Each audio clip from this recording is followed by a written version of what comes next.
Welcome everyone, I'm Michelle Schumann, the Artistic Director of the Austin Chamber Music Center, and I'm here with Peter Helf, the Executive Director of ACMC, and we're here to do a chamber chat. We have a concert coming up in a very short time, and we're going to have a bunch of French music, and we just can't wait.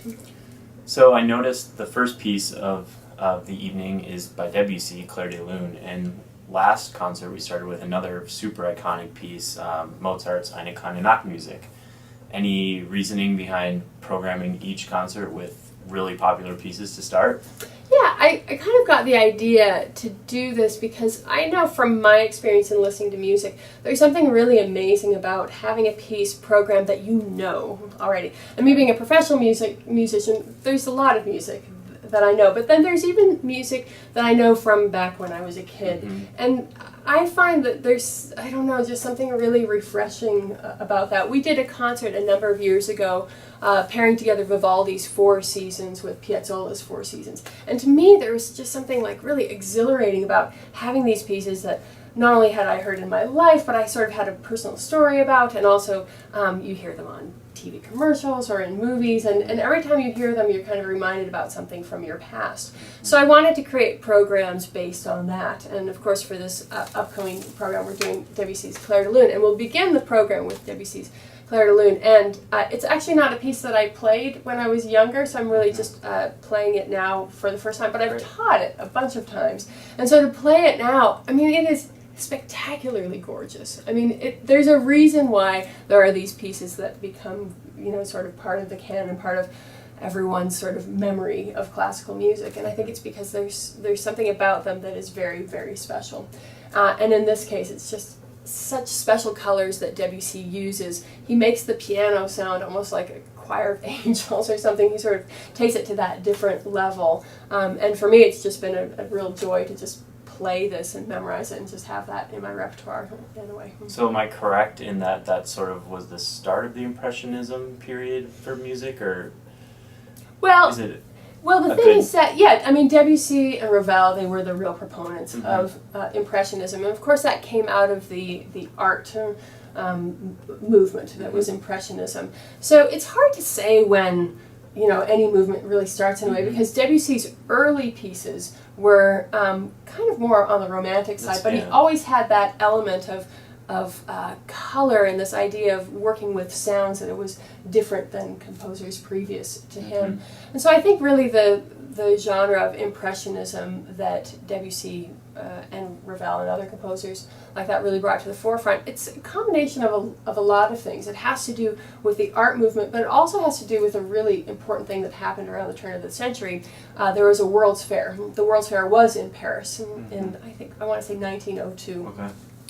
And to us, the World's Fair means less now, right? Because we have the Google, for instance, and we can look up any information about any place in the world that we want at any time, right? But at the time when there was a World's Fair, it was your insight into different cultures and different ideas around the world that you couldn't get anywhere else. So this was important in Paris at the time because Debussy went to the World's Fair and was introduced to Chinese music, to Balinese gamelan, and he incorporated all those sounds and different scales and different harmonies into his music. So you combine that, the idea of like impressionistic colors and the idea of like having music be a symbol for something else. You combine that with the new techniques of these harmony techniques, rhythmic techniques, and it really just created a completely different sound for music. I'm excited to hear it. Yeah, and you're going to hear a lot of those sounds. I mean, with the Clair de Lune, it's just beautiful. Yeah. You know, in some ways it sounds foreign, but in some ways it sounds just so right.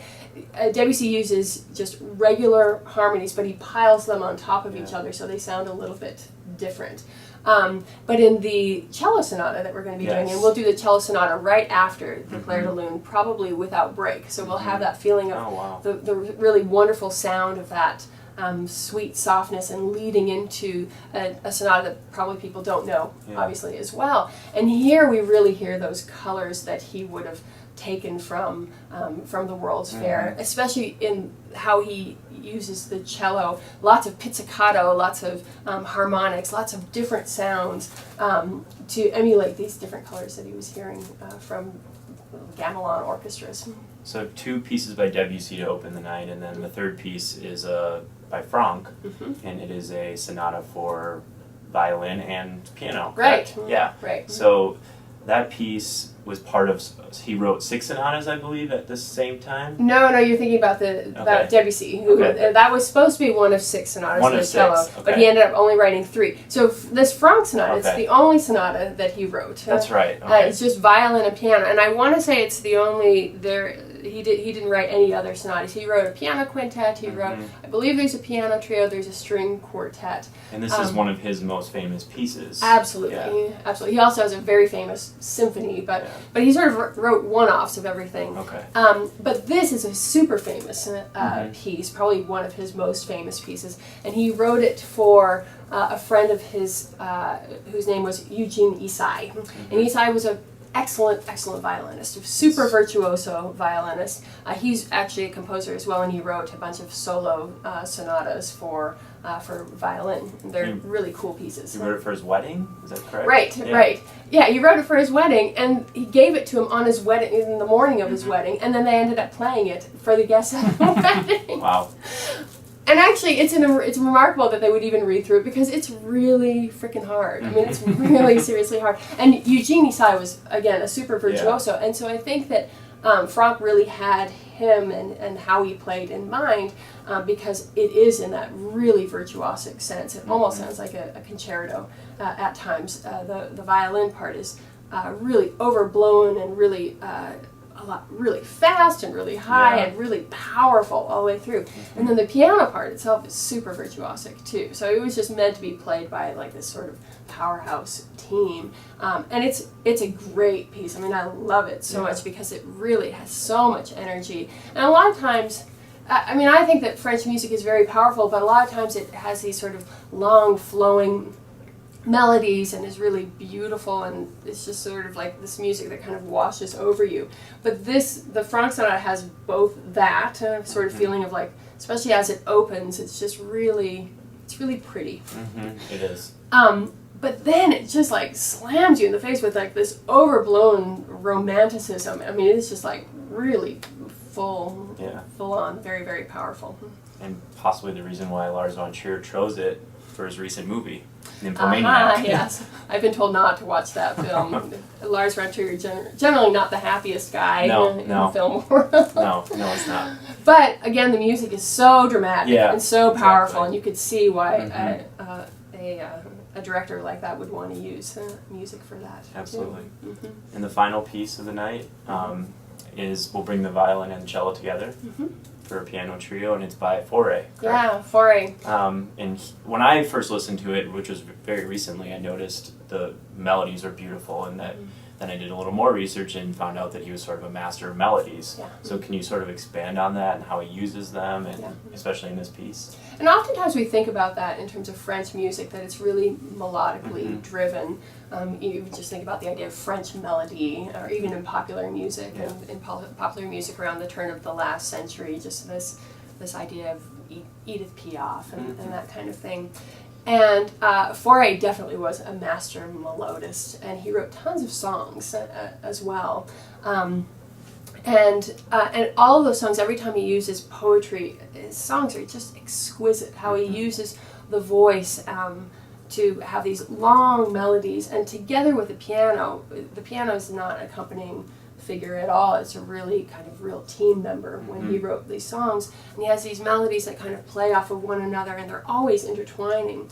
And not only are Fauré's melodies so beautiful, but he often has them overlapping with one another. And so you hear that in the piano trio a lot, that we sometimes think about in piano trios, the texture is you'll have one instrument, maybe the violin start with a melody, and maybe the cellist will kind of finish that melody, or have another melody, and then the piano will have that. And so you have this give and take between the three equal instruments all the way through.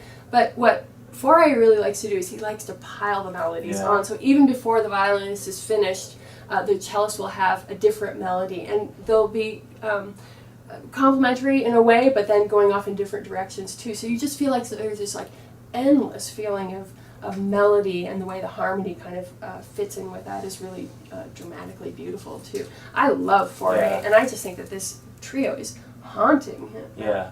I personally felt the most connected to this piece when I listened to them all. Do you, any reason why it might be? Is it because of the layering, or I really did enjoy that layering, and I noticed it.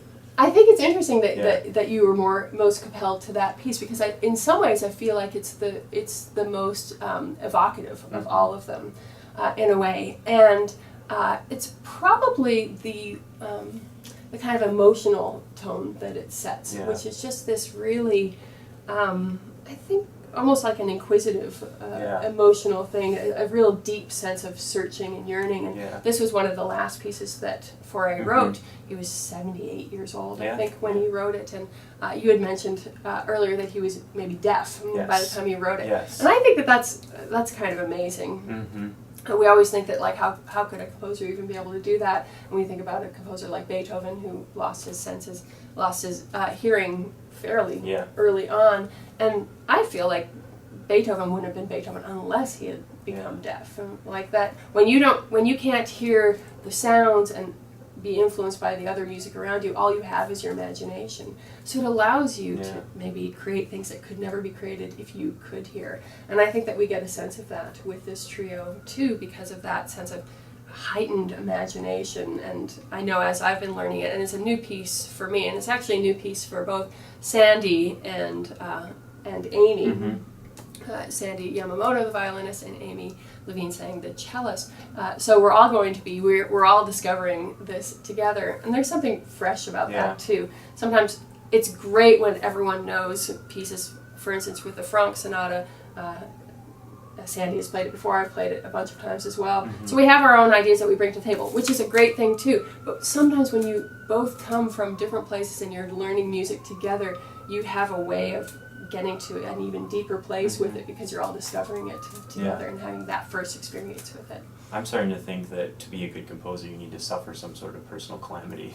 I think so. I mean, that's kind of the case for everyone, right? I mean, even great poets, they're not happy people, right? Great writers, authors, right? And painters, you know, and even comedians. I've heard that, like, you have to suffer in order to have, like, really funny things to say.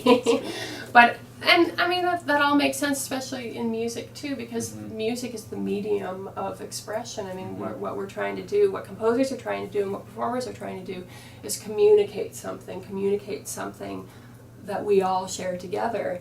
And communicating suffering through music is it's a great way to experience suffering. First of all, because you're not actually suffering, but you're having that human emotion, and all those human emotions make us so rich. And what so many of these composers do, especially in chamber music, because we have multiple movements, is this idea that there is usually an element of sadness or searching or something uncomfortable within any piece of music, but oftentimes music ends triumphantly too, and we find that really in all of the pieces that we're looking at. That there's a sense of, it's not always heroicism, but a sense of hope that kind of pervades throughout too. I think it's a great piece to finish the night with too, because it's sort of, there's that sort of searching, inquisitive nature to it, so it'll leave people with something to think about. Absolutely. And then I wanted to finish with touching a bit about the players, Amy and Sandy, and sort of how you selected them for this particular program and what they bring to the table. I know we touched on it a little bit, but expand a little. Well, Sandy Yamamoto, she was the former second violinist with the Miro Quartet, so everyone in Austin has known her for many years, and she's a professor at UT now. And this is going to be my first time actually playing with her. And she played on our season last year. She did the opening concert last year where they did the Brahms B major trio. And I didn't play on that piece. I played on the program, but I got to watch. I don't often get to just watch. and I was just so taken by her playing. And I thought, especially for this concert, her sound is so clear and very, very sweet sounding. And of course, she's a powerhouse too. So I immediately thought about her for the Franck Sonata, because I just knew that she would have this crystalline, beautiful, lyrical sound combined with this, like, just sort of guts out way of just communicating the passion Mm-hmm. of that too. She's a very, very passionate player. Leaves it all on the floor. Absolutely, it is all there for you. And Amy Levine sang, who we've played, we've Yeah. had with And I've ACMC many I've times. been able to see her play at her gala last year. Right, Yeah. right. She's just such a beautiful player. Same idea, that so lyrical. Her sound is just so warm and beautiful, Mm-hmm. and I knew that they would enjoy playing together. So the three of us have been talking about playing together Mm-hmm. quite a bit. And since we all have kids, we kind of dubbed ourselves the mommy trio. So we get together and make music on that really high level. And I know that their sounds will, especially as string players, their sounds will blend together so beautifully. And the idea of blend, especially with French music, especially with this music, Mm-hmm. as a composer's really. And I think especially with Fauré, he often has the violin in the very low part of the register or middle part of the register, and the cello in a very high part of the register. So they're really sometimes they're playing the same note, but the instruments have such different qualities. So I thought just that their sounds would blend together in a really inspiring and sort of ethereal way. It's going to be a fun concert. It's going to be great. Yeah. So Friday and Saturday, November 14th and 15th. Mm-hmm. Tickets are still available for the Saturday night concert at the First Unitarian Church. Yeah, Check our website, austinchambermusic.org. can't wait to see you there. Thanks for watching. Yeah, bye.